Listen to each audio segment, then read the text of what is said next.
स्वागत है आपका आई न्यूज में। मैं हूं मुजीबुर रहमान अफजलपुर। चरचन तालुका के लोनी बीके गांव में कल माहिर नामी संस्था के 28 साल मुकम्मल होने पर एक प्रोग्राम का इनेकाद किया गया।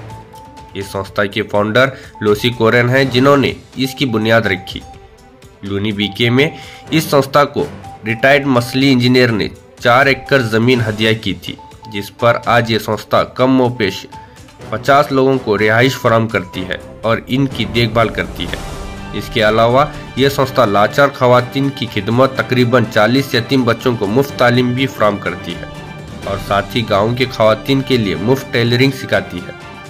माहिर संस्था ने अपने 28 साल सफर में बेशुमार खिदमत पेश किए हैं और इस खिदमत को सराहते हुए मुख्तलिफ नेशनल अवार्ड से भी नवाजा गया है। ये संस्था सिर्फ कर्नाटक में ही नहीं बल्कि हिंदुस्तान के कई दीगर रियासतों में भी अपनी खिदमत फराहम कर रही है। 28 साल मुकम्मल होने के मौके पर माहिर डे के नाम से एक प्रोग्राम का इनेकाद किया गया, जिसमें मेहमान खुसूसी के तौर पर असिस्टेंट कमिश्नर आबिद गद्दाल साहब ने शिरकत की। खिताब करते हुए इन्होंने इस संस्था के बेशुमार खिदमत की तारीफ की और लोगों से अपील की कि वो इस संस्था को डोनेशन करें। इस मौके पर संस्था के अफराद और गांव के मुत्तद लोग भी मौजूद थे। ರಾಮಾಯಣ ಹೇಗೆ ಬರೆದ್ರು ವಾಲ್ಮೀಕಿ ಮಹಾರಾಜರು ಅಂತ ಹೇಳಿ ಕೇಳಿರಬಹುದು। ಏನಂತಂದ್ರೆ ವಾಲ್ಮೀಕಿ ಮಹಾರಾಜರು ಅವರು ಬೇಟೆ ಆಡ್ತಿದ್ರು। ಬೇಟೆ ಆಡುವಾಗ ಅವ್ರು ಏನ್ ಮಾಡ್ತಾರಂದ್ರೆ ಒಂದು ಕ್ರೌಂಚ ಪಕ್ಷಿಯನ್ನು ಹೊಡಿತಾರೆ। ಆ ಪಕ್ಷಿಯನ್ನು ಹೊಡೆದಾಗ ಅದರ ಸಂಗಾತಿ ಏನು ಒಂದು ಆಕ್ರಂದನ ಮಾಡ್ತದಲ್ಲ, ಅದರ ಆ ನೋವನ್ನ ನೋಡಿ ಅವರ ಮನ ಪರಿವರ್ತನೆ ಆಗ್ತದೆ। ಅದರ ಸಲುವಾಗಿ ಆ ನೋವಿನಿಂದಾಗಿ ಅವರು ಇಡೀ ರಾಮಾಯಣ ಅನ್ನುವಂತ ಒಂದು ಮಹಾಕಾವ್ಯವನ್ನು ಬರೀತಾರೆ। ಇಡೀ ಜಗತ್ತಿನಲ್ಲೇ ಬಹಳ ದೊಡ್ಡ ಮಹಾಕಾವ್ಯಗಳಲ್ಲಿ ರಾಮಾಯಣ ಮಹಾಕಾವ್ಯ ಒಂದು। ಅಂದ್ರೆ ಮನುಷ್ಯನಿಗೆ ಒಂದು ಘಟನೆ ಕೂಡ ಸ್ಫೂರ್ತಿ ಆಯ್ತಂತಂದ್ರೆ ಅವರು ತನ್ನದೇ ಅಷ್ಟೇ ಅಲ್ಲ, ಇಡೀ ಒಂದು ಮುಂದೆ ಬರುವಂತಹ ಒಂದು ಸಮಾಜದ ಒಂದು ವಿಚಾರಧಾರೆಯನ್ನ ಆದರ್ಶಗಳನ್ನ ಬದಲಾವಣೆ ಮಾಡಬಹುದು। ಅದೇ ರೀತಿಯಾಗಿ ನಿಮ್ಮೆಲ್ಲರ ದೀದಿ ಲೂಸಿ ಕುರಿಯನ್ ಮೇಡಮ್ ಅವರು, ಸಿಸ್ಟರ್ ಅವರು ಈ ಕಾರ್ಯಕ್ಕೆ ಯಾಕೆ ಸ್ಟಾರ್ಟ್ ಮಾಡಿದ್ರು ಅಂತ ಹೇಳಿದ್ರಿ। ಈಗ ಏನಂತಂದ್ರೆ ಒಂದು ಸಾರಿ ಒಬ್ಬಕಿ ಹೆಣ್ಮಗಳು, ಶಿ ವಾಸ್ 7 months ಪ್ರೆಗ್ನೆಂಟ್, 7 ತಿಂಗಳ ಗರ್ಭಧಾರಣೆ ಆಗಿರುವಂತ ಒಬ್ಬ ಸಹೋದರಿ, ಆ ಸಹೋದರಿಗೆ ಆಕೆಯ ಹಸ್ಬೆಂಡ್ ಪತಿ ಏನ್ ಮಾಡ್ತಂದ್ರೆ ಕುಡಿದ ಅಮಲಿನಲ್ಲಿ ಸೀಮೆ ಎಣ್ಣೆ ಹಾಕಿ ಸುಟ್ಟು ಬಿಡ್ತಾನೆ। ಶಿ ವಾಸ್ 90% ಬರ್ನ್ಡ್, 90% ಸುಟ್ಟು ಹೋದಂತ ಹೆಣ್ಮಗಳು ಜೀವನ ತೊರೆದು ಬಿಡ್ತಾಳೆ। ಆ ಒಂದು ಘಟನೆಯಿಂದಾಗಿ ಇವರು ಮನಪರಿವರ್ತನೆ ಏನಾಯ್ತಂತಂದ್ರೆ ಯಾರು ಕೂಡ ನಿರ್ಗತಿಕರಿರಬಾರ್ದು, ಸಮಾಜದಲ್ಲಿ ಹೊರಗುಡಿಬಾರ್ದು, ಅವ್ರಿಗೊಂದು ಮನೆ ಸಿಗ್ಬೇಕು, ಅವ್ರಿಗೆ ನಾವು ಆಶ್ರಯ ಕೊಡಬೇಕು ಅನ್ನುವಂತ ಉದ್ದೇಶದಿಂದ ಒಂದು ಸ್ಟಾರ್ಟ್ ಮಾಡಿದಿರುವಂತಹ ಸಂಸ್ಥೆ ಇವತ್ತು 65 ಬೇರೆ ಬೇರೆ 65 ಕಡೆ ಇದರ ಒಂದು ಬ್ರಾಂಚಸ್ ಗಳಿದೆ। 70 ನೋಡ್ರಿ, ಬರೀ ಒಬ್ರು ಮಾಡದಂತ ಒಂದು ಮನ ಪರಿವರ್ತನೆ ಕೆಲಸದಿಂದಾಗಿ ಏನೇನು ಮಾಡಬಹುದು। ಮತ್ತೆ ಈ ಸದ್ಯಕ್ಕಿನ ಜಗತ್ತಿನಲ್ಲಿ ಬಹಳ ನೀಡಿರುವಂತದ್ದು ಪ್ರೀತಿ ಏನಿದೆಯಲ್ಲ, ಪ್ರೀತಿ ಎಲ್ಲರೂ ಅಂಡರ್ಸ್ಟ್ಯಾಂಡ್ ಮಾಡುವಂತ ಭಾಷೆ।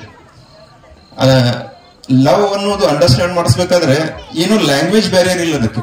ಇವನ್ ಒಂದು ಪ್ರಾಣಿ ಕೂಡ ನಮ್ಮ ಪ್ರೀತಿಯನ್ನ ಅಂಡರ್ಸ್ಟ್ಯಾಂಡ್ ಮಾಡ್ಕೊಳ್ತದೆ। ಜಸ್ಟ್ ಅದಕ್ಕೊಂದು ಪ್ರೀತಿಯಿಂದ ನೋಡಿದ್ರೆ ಸಾಕು, ಅದು ಕೂಡ ನಮ್ಮ ಪ್ರೀತಿಯನ್ನ ಅಂಡರ್ಸ್ಟ್ಯಾಂಡ್ ಮಾಡ್ಕೋದು। ಅಂತ ಲವ್, ಕಂಪ್ಯಾಷನ್ ಅನ್ನ ಮತ್ತೆ ಪೀಸ್ ಅಂಡ್ ಬ್ರದರ್ಹುಡ್ ಅನ್ನ ಎಲ್ಲಾ ಕಡೆ ಸ್ಪ್ರೆಡ್ ಮಾಡುವಂತಹ ಒಂದು ಉದ್ದೇಶದಿಂದ ಈ ಸಂಸ್ಥೆ ಕಾರ್ಯನಿರ್ವಹಿಸ್ತಾ ಇದೆ। ಈ ಸಂಸ್ಥೆ ಬಹಳ ಅದ್ಭುತವಾದಂತಹ ಕಾರ್ಯಗಳನ್ನ ಮಾಡ್ತಾ ಇದೆ। ಈ ಕಾರ್ಯಕ್ಕಾಗಿ ತಾವು ಕೂಡ ಎಲ್ಲರೂ ಬಹಳಷ್ಟು ಒಳ್ಳೆ ಕೆಲಸ ಮಾಡಿದ್ದೀರಿ।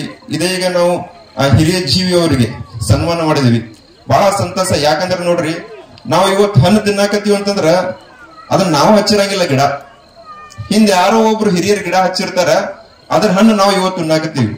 ಅದೇ ರೀತಿಯಾಗಿ ಅವರು ತಮ್ಮ 1 ಎಕರೆ ಅಥವಾ 4 ಎಕರೆ ಜಮೀನನ್ನು ಕೊಟ್ಟಿದ್ದ ಒಂದು ಫಲದಿಂದಾಗಿ ಇವತ್ತು ಮಾಹೇರ್ ಅನ್ನುವಂತ ಸಂಸ್ಥೆಯಲ್ಲಿ ಬಂದು ಇಲ್ಲೆಲ್ಲ ಫಲ ಕೊಡ್ತಾ ಇದೆ। ಇದರ ಪ್ರಭಾವದಿಂದಾಗಿ ಏನಾಗಿದೆ, ಎಲ್ಲರೂ ನಮ್ಮ ಫೇತ್ ಏನೇ ಆಗಿರ್ಬೋದು, ಒಂದು ಇಂಟರ್ ಫೇತ್ ಅಂಡರ್ಸ್ಟ್ಯಾಂಡಿಂಗ್ ಇದೆಯಲ್ಲ, ಬ್ರದರ್ಹುಡ್ ಇದೆಯಲ್ಲ, ಪೀಸ್ ಅಂಡರ್ಸ್ಟ್ಯಾಂಡಿಂಗ್, ಅದು ಬಹಳ ಅವಶ್ಯಕವಾಗಿರುವಂತಹ ಕಾಲ ಇದು। ಇಂಥ ಸಂದರ್ಭದಲ್ಲಿ ಇಂಥ ಒಂದು ಸಂಸ್ಥೆಗೆ ಅವರು ಭೂಮಿ ದಾನ ಮಾಡಿದಕ್ಕಾಗಿ ಅವ್ರಿಗೂ ಒಂದ್ಸರಿ ಚಪ್ಪಾಳೆ ತಟ್ಟಿ ಎಲ್ಲರೂ ಧನ್ಯವಾದಗಳನ್ನ ಅರ್ಪಿಸಿ। ನಾವು ಕೂಡ ನಮ್ಮ ಕೈಯಿಂದ ಎಷ್ಟು ಸಾಧ್ಯ ಆಗಷ್ಟಲ್ಲ ಪರರಿಗೆ ಎಲ್ಲರಿಗೂ ಹೆಲ್ಪ್ ಮಾಡಕ್ ಪ್ರಯತ್ನ ಮಾಡ್ಬೇಕು. ಬಹಳ ಸರ್ವಜ್ಞನ ಒಂದು ಬಹಳ ಫೇಮಸ್ ವಚನ ಏನ್ ಹೇಳ್ತದಂದ್ರೆ, ಕೊಟ್ಟಿದ್ದು ತನಗೆ ಬಚ್ಚಿಟ್ಟಿದ್ದು ಪರರಿಗೆ.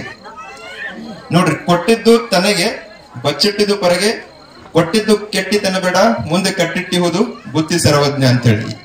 ಯಾಕಂದ್ರ ಇದು ನಮ್ಮ ಮನಿ ಅಂತ ನಾವು ತಿಳ್ಕೊತೀವಿ, ಆದ್ರೆ ಇದು ನಮ್ಮ ಮನೆಯಲ್ಲ, ಇದು ನಮ್ಮ ಮನೆಯಲ್ಲ, ಇದು ಸುಮ್ಮನೆ ಅಂತ, ಅಲ್ಲಿ ಇರುವುದು ನಮ್ಮ ಮನೆ ಅಂತ. ಅದ್ರ ಸಲುವಾಗಿ ಇದ ನಮ್ಮ ಮನಿ ಅಂತ ತಿಳ್ಕೊಂಡು ನಾವ್ ಏನ್ ಮಾಡಾಕತ್ತೀವಿ ಅಂದ್ರೆ ಇಲ್ಲೇ ಇನ್ವೆಸ್ಟ್ ಮಾಡಾಕತ್ತೀವಿ. ಆದ್ರೆ ಅಲ್ಟಿಮೇಟ್ ಇನ್ವೆಸ್ಟ್ಮೆಂಟ್ ಏನಂತಂದ್ರ ನಾವು ಆ ಮನೆಗೆ ಏನ್ ಇನ್ವೆಸ್ಟ್ಮೆಂಟ್ ಮಾಡ್ತೀವಲ್ಲ ಅದು ಬಹಳ ಮಹತ್ವ. ಇಲ್ಲಿರುವಂತ ಅನಾಥ ಮಕ್ಕಳು ನೋಡ್ರಿ, ಎಷ್ಟು ಎಲ್ಲಾ ಧರ್ಮಗಳಲ್ಲಿ ಕೂಡ ಪ್ರೀತಿ, ಒಂದು ದಯೆ ಬಹಳ ಮಹತ್ವದ್ದು. ಅದಕ್ಕೆ ಅಣ್ಣ ಬಸವಣ್ಣವ್ರು ಹೇಳ್ತಾರೆ, ದಯೆ ಇಲ್ಲದ ಧರ್ಮ ಅದಾವು ದಯ್ಯ ಅಂತ ಹೇಳಿ. ಏನ್ ಹೇಳ್ತಾರೆ, ಬರೀ ಒಬ್ಬ ಅನಾಥ ಮಗುವಿಗೆ ಪ್ರೀತಿಯಿಂದ ನೀವು ತಲೆ ಹಿಂಗ್ ನಿವರಿಸಿದ್ರೆ, ಬರೀ ಹಿಂಗ್ ತಲೆ ನಿವರಿಸಿದ್ರೆ ಸಾಕು, ಆ ತಲೆ ಮೇಲೆ ಎಷ್ಟು ಕೂದಲಿದೆಯಲ್ಲ ಮಗುವಿಗೆ ಅಷ್ಟು ಪುಣ್ಯ ನಿಮಗೆ ದೊರಕ್ತದೆ. ಬರೀ ಪ್ರೀತಿಯಿಂದ ಒಂದ್ಸರಿ ತಲೆ ನಿವರಿಸಿದ್ರೆ, ಅದ್ರ ವಿಚಾರ ಮಾಡಿ ಆ ಮಗುವಿನ ಪಾಲನೆ ಪೋಷಣೆ ಮಾಡಿದ್ರೆ ಅಂದ್ರೆ ಎಷ್ಟು ನಮಗೆ ಪುಣ್ಯ ದೊರಕ್ತದೆ ಅಂತ. ನೀವು ಬರೇ ಒಂದು ಅನಾಥ ಮಗುವಿನ ಜೀವನ ಒಂದು ಉದ್ಧಾರಕ್ಕಾಗಿ ಮನೆಯಲ್ಲಿ ಇಟ್ಕೊಂಡು ಸಾಕಿ ಅವರ ಎಲ್ಲ ಒಂದು ವಿದ್ಯಾಭ್ಯಾಸ ಮತ್ತು ಜೀವನಕ್ಕೆ ಅನುಕೂಲ ಮಾಡಿಕೊಟ್ರೆ ಆ ಒಂದು ಕೆಲಸ ನಿಮ್ಮ ಸಾಲ್ವೇಷನ್ ಸಾಕತ್ತೆ, ಮೋಕ್ಷಕ್ಕಾಗಿ ಸಾಕು ಅಂತ ಹೇಳ್ತಾರೆ. ದೀದಿಯವರು ಅಂತ ಎಷ್ಟೋ ಮಕ್ಕಳಿಗೆ ಒಂದು ಆಶ್ರಯವನ್ನು ನೀಡ್ತಾರೆ.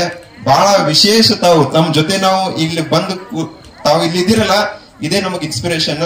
ತಮ್ಮಿಂದ ನಾವು ಬಹಳಷ್ಟು ಕಲಿಬೇಕು. ನಾನು ಮಾತಾಡೋದಿಲ್ಲ, ತಮ್ಮಿಂದ ತಮ್ಮ ಮಾತುಗಳನ್ನು ಕೇಳಿ ನಾವು ಕಲಿಬೇಕಾಗಿದೆ, ತಮ್ಮ ಆದರ್ಶಗಳನ್ನು ನೋಡಿ ನಾವು ಕಲಿಬೇಕಾಗಿದೆ ಅನ್ನುವಂಥ ಮಾತನ್ನ ಹೇಳಿ ಈ ಒಂದು ಕೆಲಸ ಎಲ್ಲರಿಗೂ ಸ್ಫೂರ್ತಿದಾಯಕ ಆಗ್ಲಿ. ಎಲ್ಲರೂ ಕೂಡ ತಮ್ಮ ಕೈಯಿಂದ ಏನಾಗತ್ತಲ್ಲ ಸಾಧ್ಯ ಆದಷ್ಟು ಬೇರೆದವರಿಗೆ ಹೆಲ್ಪ್ ಮಾಡಕ್ ಪ್ರಯತ್ನ ಮಾಡೋಣ ಅಂತ ಹೇಳಿ ನನ್ನ ಮಾತಿಗೆ ವಿರಾಮ ನೀಡ್ತೀನಿ. Thank you. ಜೈ ಹಿಂದ್, ಸತ್ಯಮೇವ ಜಯತೆ.